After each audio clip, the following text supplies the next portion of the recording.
welcome back to the Cola Show.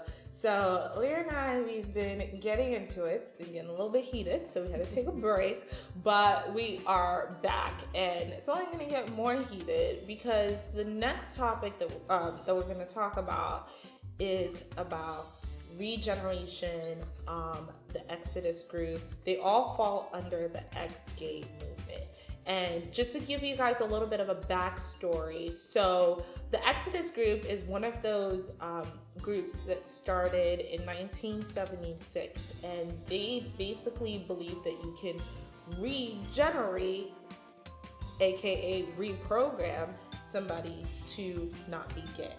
And that they were a Christian group, and they would take people away on these resorts. Think about it, and I hate to say this, but think about it like a rehab for gay people. So if you have like an alcohol problem, you go to rehab, you come back in a couple of days, problem solved. They kind of had the same idea. I'm gonna just let you talk because I feel it. So just go ahead. Well, if my face didn't tell it, I do not agree with that. If there is evidence of someone being gay and all of a sudden not being gay, because they probably weren't gay to begin with. I know that when I first came out to my family, that's the approach they tried to take. Well, not the ex-gay movement, but more so church, shove this down her throat versus understanding and talking. And there's no amount of praying. I feel as though there's no amount of church. And that kind of sounded like brainwashing to me, you know, for there to be camps to make you straight. There's no amount of anything that anyone can do to make me not be gay, nor anyone else. And it's sad that people think that, because then, you know, we're here not being true to ourselves. Okay.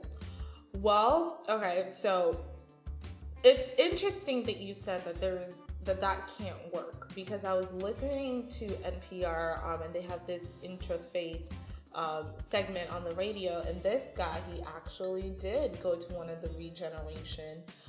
He lived his life as a homosexual man for about 35 years. And he was extremely religious, and it got to a point where it was a lot of self-hate, which I think is really unfortunate that some people in the community experience that. It was a lot of what's wrong with me, and going through this, he claims that he was delivered. Okay, he ain't gay no more. He likes women. So that. And he's been dating women and living his life as a hetero. He told himself that those were temptations, just like any other temptation. If you were tempted to steal cookies from a cookie jar, you just don't do it. And that was his approach while he was in this regeneration camp. And he said that he believes that you can pray away the gay. Lyra, do you think you can pray away the gay? I'm very curious of how much of it was because he actually just miraculously became straight, or how much of it was because he wanted to make others happy. If you are that age and are leading a life, I really don't see how you can just change it like that. Yeah. Or anything, unless you're brainwashed or hypnotized, maybe, I don't know. But yeah, no. And he did. So those are some things that they offered. And by the way, just so that you know, the Exodus group has been disbanded. They got disbanded in June of 2013.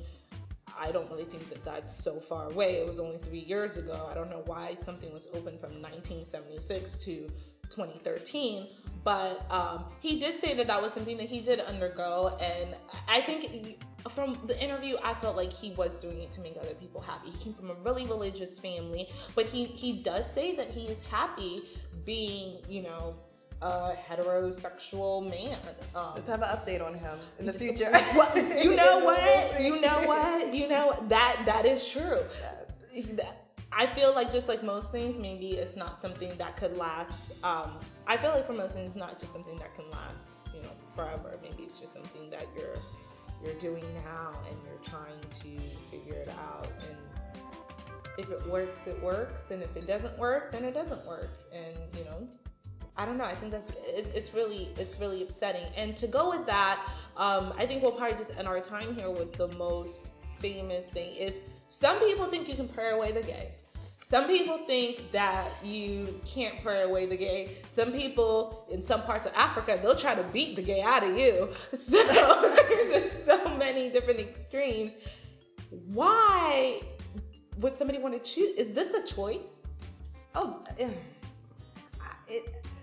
okay. When people say is it a choice, I don't feel as though I made the choice. I want to be gay, so I'm just going to be gay. No, it's just what was within me. It's what I feel. It's what I can't help. Again, like I said, who I love.